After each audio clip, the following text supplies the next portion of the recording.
네, 오늘 대림절 네 번째 주일을 맡고 있습니다. 오늘 소망이신 예수 그리스도에 대해서 말씀을 나누겠습니다.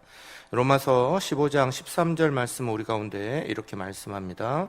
소망의 하나님이 모든 기쁨과 평강을 믿음 안에서 너희에게 충만하게 하사 성령의 능력으로 소망이 넘치게 하시기를 원하노라. 아멘. 네. 예수님께서 이 땅에 오신 가장 중요한 이유들을 우리가 이번 대림절에 계속해서 말씀으로 대하고 있습니다. 우리 주님께서 이 땅에 오신 중요한 이유 중에 하나가 소망의 주님이 되어주시겠다 하는 거죠.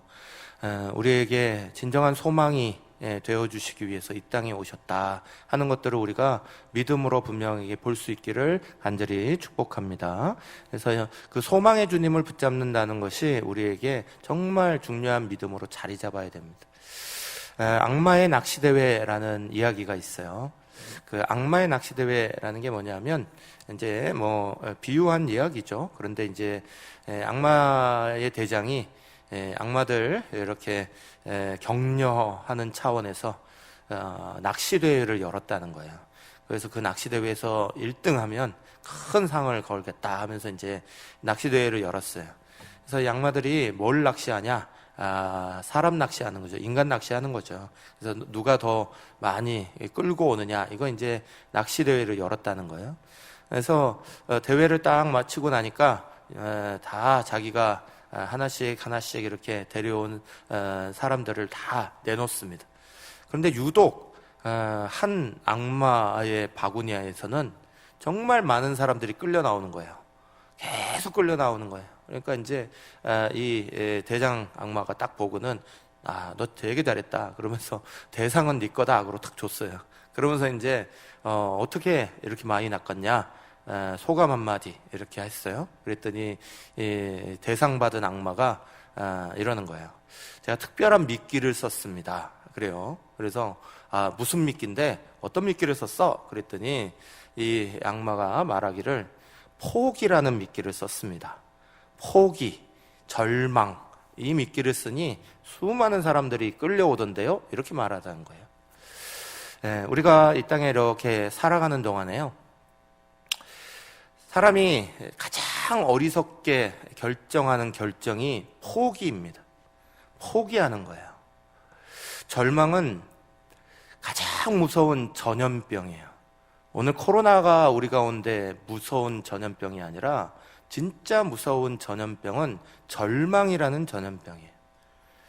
우리가 성경 가운데서도 이렇게 보면 알지만 가데스 바네아라는 곳에서 12명의 정탐꾼을 하나님 약속하신 땅 가나안으로 보냅니다.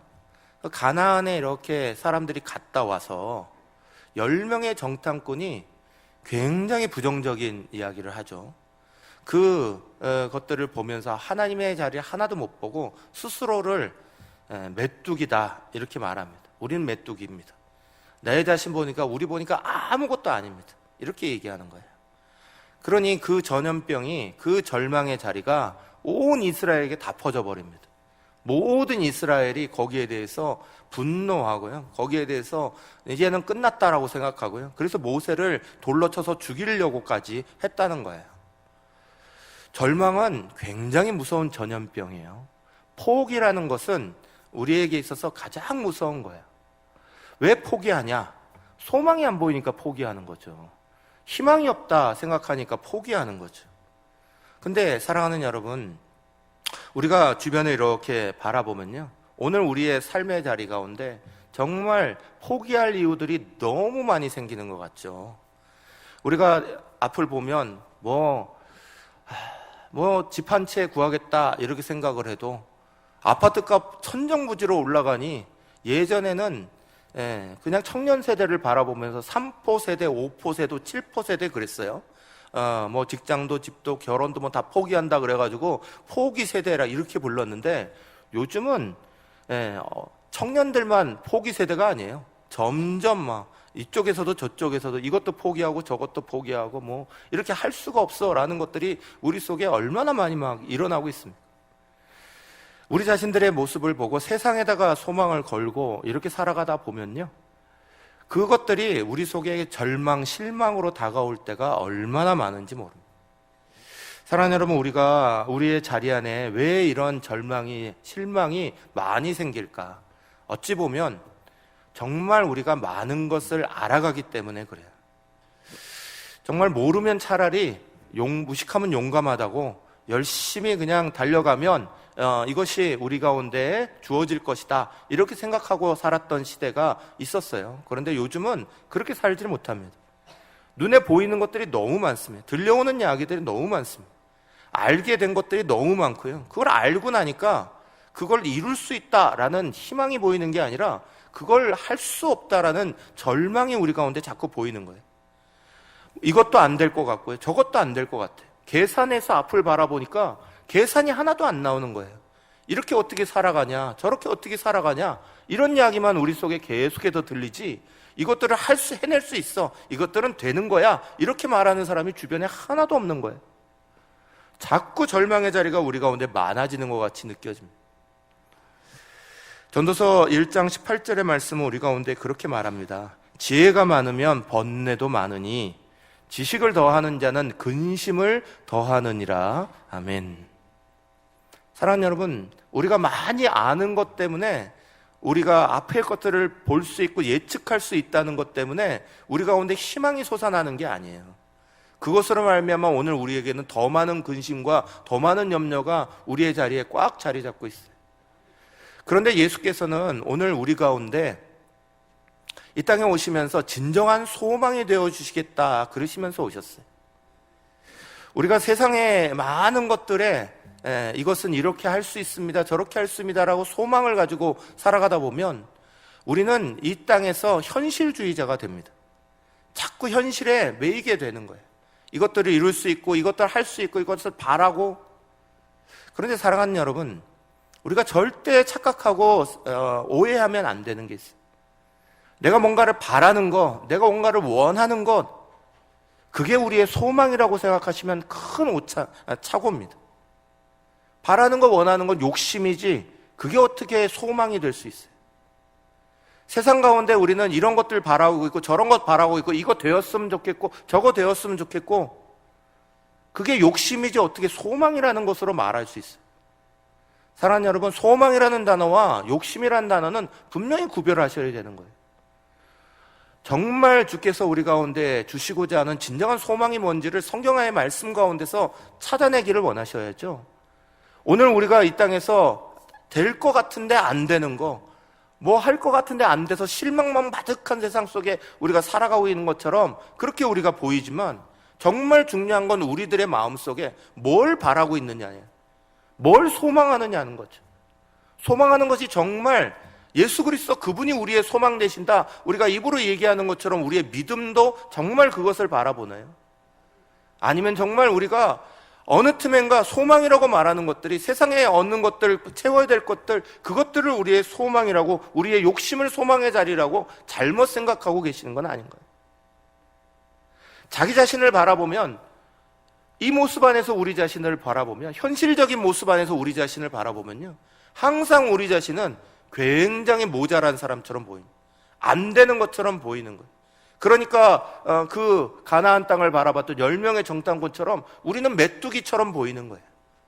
그 땅에 대한 욕심으로 그것을 바라본 사람들은 그 땅의 욕심이 자기 자신과 비교해 볼 때 거기는 많은 것들을 가지고 있고, 대단한 사람들이 살고 있고, 거인들이 살고 있고, 힘 있는 자들이 살고 있는데, 그 힘 있는 자 앞에서 우리들의 모습을 보니 그저 광야에서 떠도는 나그네처럼 꾀대대한 모습으로 걸어다니고 있는 메뚜기같이밖에 안 보이는 거예요.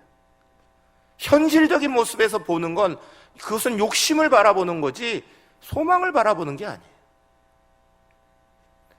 거대한 것 앞에서 주저하는 모습만 있느냐? 성경은 그렇지 않아요. 골리앗 앞에서는 다윗이 있어요. 골리앗 앞에서는 다윗은요, 앞에 골리앗이 보인 게 아니죠. 골리앗을 보지 않았어요. 분명히 현실은 골리앗이죠. 앞에 서서 온 군대를 벌벌 떨게 하고 서 있는 사람은 골리앗이에요. 모든 군대는 다 골리앗을 바라보면서 벌벌 떨었어요. 아무것도 못했어요. 골리앗 앞에서 자기 자신들은 메뚜기와 똑같았으니까. 그런데 다윗은 달랐잖아요. 다윗이 물맷돌을 던질 수 있었던 이유가 뭐예요? 뭐라고 외치면서 나아가서 물맷돌을 던지나요? 천지를 만드신 만군의 여호와의 이름으로 내가 너에게 돌을 던진다고 그러고 나간 거잖아요. 주의 이름을 바라봤어요. 예수께서 우리 가운데 함께 하시는 그 은혜를 우리가 바라보면 다윗의 골리앗 앞에 선 다윗이 되는 건데요. 그런데 그 모습이 보이지 않으면 세상 가운데 우리의 모습을 비춰보고요. 오늘 우리가 가지고 있는 현실적인 문제 앞에서 우리 자신을 바라보면 항상 우리는 여전히 메뚜기 같고 앞을 바라볼 때 하나도 문제가 해결되지 않는 것들만 잔뜩 늘어져 있는 거예요. 예수님이 우리의 소망이 되신다라고 성경은 분명히 말씀합니다. 소망이 된다는 이야기는 오늘의 현실적인 이야기, 오늘 이야기가 아니라 내일 이야기를 하시는 거잖아요. 예수님이 오늘 성령으로 우리 가운데 동행하고 계시지만 소망이 되신다는 말씀은 오늘이 아니라 내일을 우리가 어떤 눈으로 볼 수 있느냐, 그걸 가리키시는 거예요. 믿음을 가지고 있는 사람들이 내일을 생각하시면서 수많은 사람들이 내일 두려워합니다. 오늘 뭐가 잘 되고 있는데 내일 안 되면 어떡하지? 걱정하는 거예요. 여전히 내일 염려에 여전히 쌓여 있는 거예요. 사랑하는 여러분, 예수님이 우리 가운데 소망이 되시고 우리의 자리 가운데 믿음의 자리로 자리 잡게 하시기 위해서 오늘 우리가 먼저 분명하게 생각하셔야 되는 건 우리의 소망이 욕심의 자리가 되지 않으시기를 간절히 바라고요. 세상의 자리가 되지 않으시기를 간절히 바랍니다. 이사야서 40장 6절 하반절부터 8절에는 분명히 우리 가운데 이렇게 말씀하고 계세요. 모든 육체는 풀이요 그의 모든 아름다움은 들의 꽃과 같으니 푸른 마르고 꽃이 시듬은 여호와의 기운이 그 위에 불미라. 이 백성은 실로 풀이로다. 푸른 마르고 꽃은 시드나 우리 하나님의 말씀은 영원히 서리라 하라. 아멘. 사랑하는 저와 우리 모두는 희망이라는 것을 가지고 살아가게 되어 있습니다. 에릭 퓨롬이라는 사회학자는요, 사람을 이렇게 나눌 때 어떤 이는 호모 사피엔스, 이성적인 사람, 어떤 사람은 호모 파머, 그래서 도구의 인간, 이렇게 다 나눴잖아요. 그런데 에릭 퓨롬이라는 분은 사람을 이렇게 분류했어요. 희망의 사람, 이렇게 말했어요. 사람은 희망이라는 것을 가지고 살아야 된다는 거예요. 그래서 그 희망이라는 것이 반드시 사람을 움직이게 만드는 가장 중요한 동력 중에 하나인데, 그 동력이 세상 가운데 있는 것들을 얻는 그 욕심의 자리가 우리의 소망이다, 희망이다 말하면 사람은 절망할 수밖에 없는 거예요. 예수는 우리 가운데 이 소망, 진정한 소망이 되기 위해서 이 땅에 오셨다라고 말씀하는 거예요. 오늘 우리가 읽은 로마서 15장 13절의 말씀을 조금 편한 말씀으로 여러분에게 다시 읽어드리면 이래요. 소망을 주시는 하나님께서 믿음에서 오는 모든 기쁨과 평화를 여러분에게 충만하게 주셔서 성령의 능력으로 소망이 여러분에게 차고 넘치기를 바랍니다. 이렇게 말하는 거예요. 소망을 주시는 하나님의 그 은혜가 예수 그리스도로 말미암아 우리 속에 진짜 기쁨과 평화로 그 믿음으로 자리 잡기를 원하신다는 거예요. 그것이 우리에게 소망을 주시고 진짜 힘을 주신다는 거예요. 로마서 15장 12절 말씀 우리 가운데 이렇게 선포하셨어요. 또 이사야가 이르되 이새의 뿌리 곧 열방을 다스리기 위하여 일어나시는 이가 있으리니 열방이 그에게 소망을 두리라 하였느니라. 아멘. 예수님께서 이 땅에 정말 다윗의 자손으로 우리의 메시아로 이 땅에 오셨는데요, 그 오신 가장 중요한 이유 중에 하나는 분명히 소망되어 주시기 위한 거예요. 내일의 믿음의 자리로 그것들을 바라보게 하시기 위해서 오늘 우리에게 찾아오신 거예요. 구약과 신약이 우리 가운데 주어져 있죠. 구약과 신약이 성경 가운데 있다는 건 3살 먹은 아이들도 다 아는 얘기예요. 구약이 그러면 무엇을 품고 있는가? 한마디로 딱 이야기하면 오실 예수님에 대한 소망이죠. 오실 예수님에 대한 소망을 약속한 거예요. 예수님이 이 땅 가운데 소망이 되셔서 오실 것이다라는 것을 약속하고 있는 책이 구약이잖아요. 그래서 그 구약의 말씀을 통하여서 사람들은 어렵고 힘들고 괴로운 시간들 속에서도 항상 소망을 바라봤다고요. 항상 예수 그리스도가 오실 것, 그 메시아가 우리를 구원할 것, 그것을 바라봤어요. 신약의 중심은 뭐예요? 오신 예수님이잖아요. 오셔서 그분이 다시 우리를 하나님 나라로 인도해 주실 그 예수님, 신약의 중심도 예수 그리스도시라고요. 그분을 소망으로 살라고 우리 가운데 가르쳐 주시는 게 신약과 구약의 말씀이에요. 세상 가운데 소망 두고 살아가려고 가르치시는 게 아니라 예수 그리스도에게 우리의 소망을 두고 살아가라, 그것을 가르치시는 게 그게 성경의 말씀이에요. 오늘 우리가 이 땅 가운데 소망을 두고 살아가면 말씀드린 대로 실망할 것들, 절망할 것들이 무진장 쏟아집니다. 우리가 지금도 당장 겪고 있는 거죠. 코로나 상황이 좋아지다가 나빠졌어요. 우리가 이제 조금 푸는 것 같다가 다시 조여버리게 됐어요. 그러니까 당장 우리에게는 수많은 절망감들이 일어납니다. 이제 조금 살만하다 싶다가 갑자기 더 많이 조여지니 걱정이 더 많아집니다. 이것들이 도대체 어떻게 해야 될까, 많은 염려들이 우리 속에 막 일어납니다. 그런데 이게 코로나 문제만 그런가요? 세상에 살아가는 모든 것들이 어제와 오늘과 내일이 달라요. 세상은 다 다른 거예요. 어제 달랐다가 오늘 달랐다가 내일 다른 게 그게 세상의 모습이에요. 그래서 거기에는 절대로 우리가 소망을 둘 수가 없는 거예요. 예수 그리스도 그분을 성경은 분명히 말씀하시기를 어제와 오늘과 내일 그 영원한 날까지 동일하신 분이라고 설명하고 있는 이유가 뭐예요? 그분에게 우리가 소망을 둘 수 있고 그분을 붙잡아야 된다고 말씀하고 있는 이유가 뭐냐고요. 사랑하는 여러분, 세상에 소망을 두고 살아가기에 그것을 얻는 것, 세상에 무엇을 희망하는 것, 그것이 우리의 소망이 되는 건 소망이 아니라 욕심이에요. 욕심의 자리를 소망의 자리로 착각하면 우리는 무너지는 거예요. 실망하는 거예요. 그러나 예수 그리스도 그분이 우리 가운데 소망입니다. 그분 안에서 우리는 힘을 낼 수 있습니다. 그분의 도우심이 있습니다. 이것을 믿음으로 바라볼 때 사랑하는 여러분, 우리 모두는 어떤 자리 안에서도 잠깐 넘어질 수는 있으나 아주 엎드러지지는 않아요. 다시 일어나는 힘을 만나게 되는 거라고요. 그래서 그분이 우리의 소망이 되신다, 그렇게 말씀하는 거예요.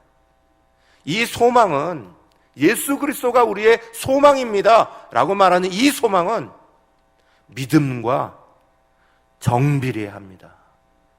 우리의 믿음의 자리와 아주 정비례해요. 반비례하는 게 아니라 정비례한다고요.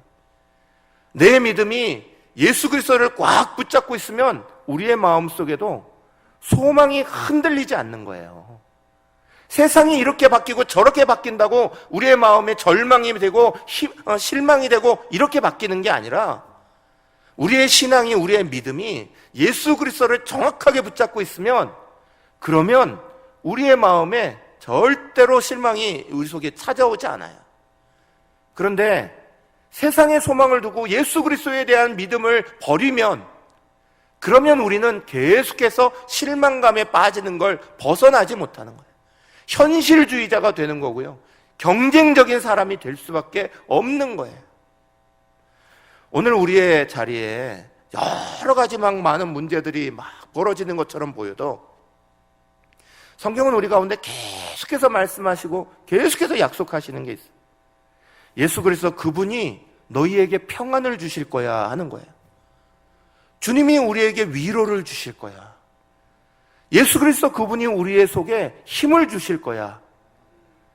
그분이 우리의 힘이 되시고 능력이 되셔서 상황이 이렇게 바뀌던 저렇게 바뀌던 그거에 상관없이 우리의 마음속에는 흔들리지 않는 그 자리가 있을 거야. 그것을 분명히 말씀하시는 거예요. 그런데 이게 믿음으로 잡는 거예요. 믿음으로 그 소망을 붙잡는 거예요. 믿음이 약해지고 예수 그리스도에 대한 소망의 자리가 약해지면 우리는 자꾸 현실주의자가 되는 거예요.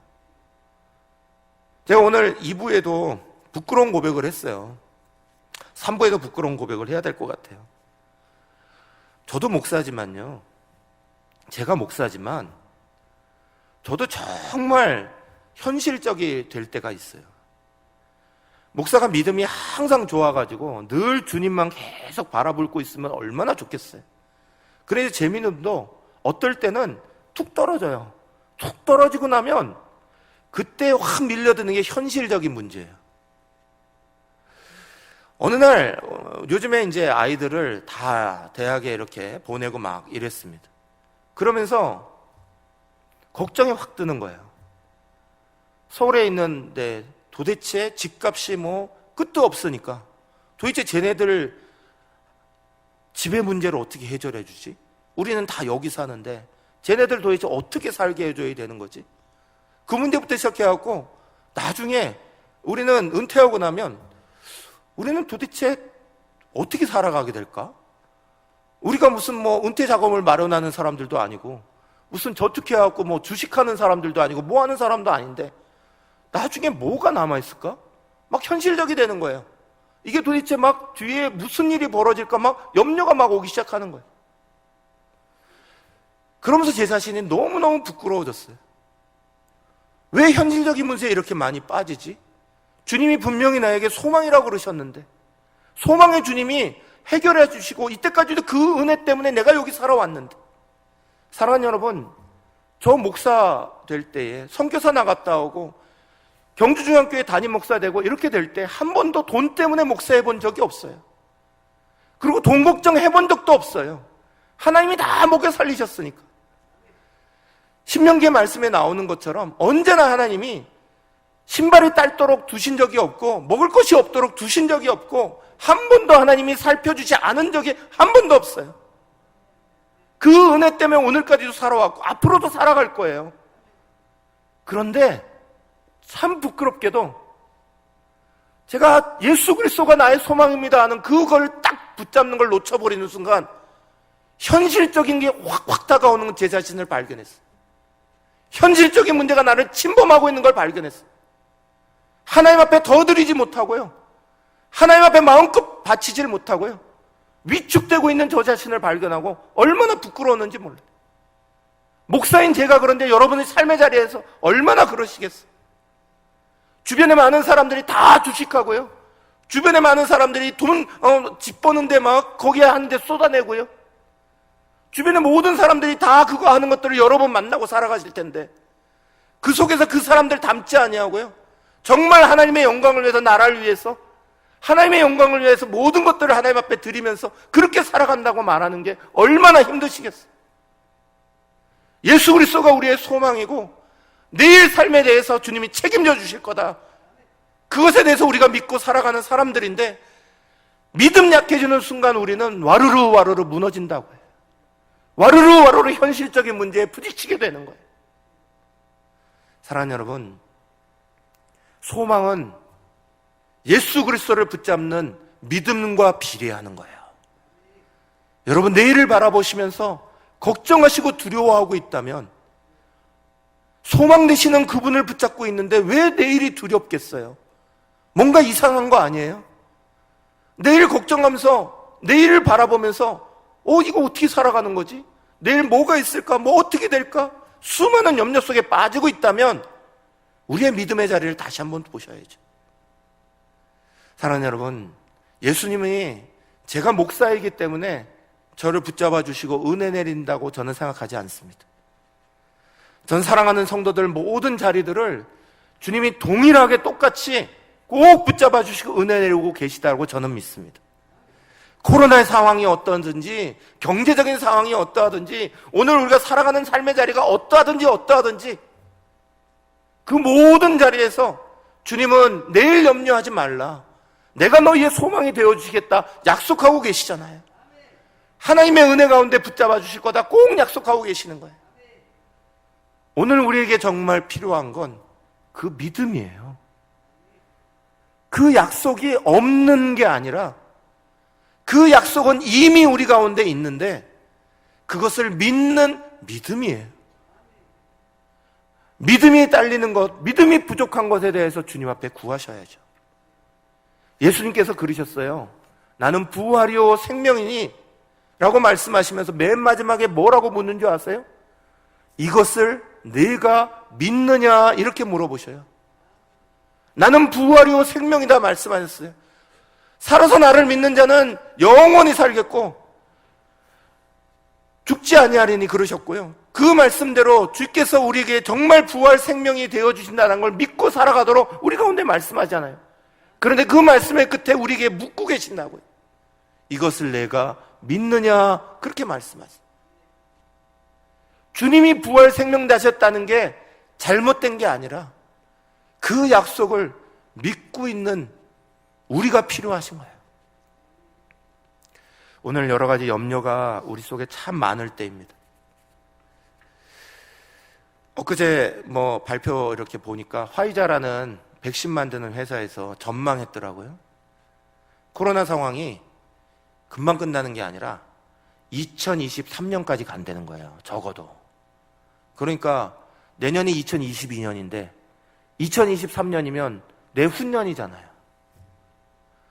내후년까지 지금도 2년 동안 이 괴롭고 힘든 시간을 막 지나왔는데 다 지쳤는데 근데 앞으로도 2년 동안은 더 이게 이어질 거다 그렇게 전망을 하더라고요. 사랑하는 여러분, 우리의 자리 안에 세상의 앞의 일들이 이런 모습 저런 모습 나타나는 거 어찌 보면 너무 당연한 거예요. 코로나 아니어도 우리의 삶은 항상 풍파 가운데 있고요. 이렇게 바뀌고 저렇게 바뀌는 세상 속에서 우리는 믿음 지켜가며 믿음으로 살아가고 있는 사람들. 오늘 내가 지켜가는 그 믿음의 자리가 주님 약속하신 그 약속을 믿는다면, 그리고 정말 소망된다는 것을 믿는다면 오늘 저와 여러분에게 진정한 기쁨과 평안이 끊어지지 않으실 거예요. 그러나 오늘 우리가 그 믿음의 자리를 놓는 순간 우리는 지독하게도 현실적이 될 거예요.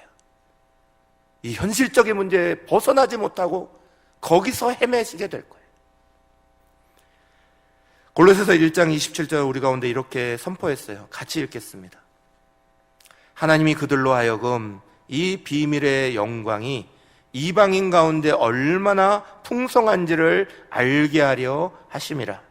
이 비밀은 너희 안에 계신 그리스도시니 곧 영광의 소망이니라. 아멘. 상황이 이렇게 바뀌던 저렇게 바뀌던 세상은 어제도 오늘도 내일도 다 바뀝니다. 그러나 우리에게 약속하신 하나님도 변함이 없으시고 예수 그리스도는 어제나 오늘이나 영원토록 변함없으신 줄 믿으시길 바랍니다.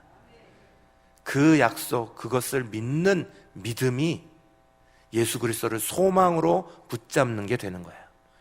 그 예수 그리스도를 소망으로 붙잡으신 분이 어떠한 풍파 속에서도 기쁨을 잃지 않으시는 거예요. 평화를 잃지 않으시는 거예요. 우리의 믿음의 자리가 세상 가운데 풍파 맞아서 난파선과 같이 흔들리지 마시고 굳건한 닷을 내리신 예수 그리스도를 꼭 붙잡는 믿음 안에서 소망의 사람들 되시기를 간절히 축복합니다.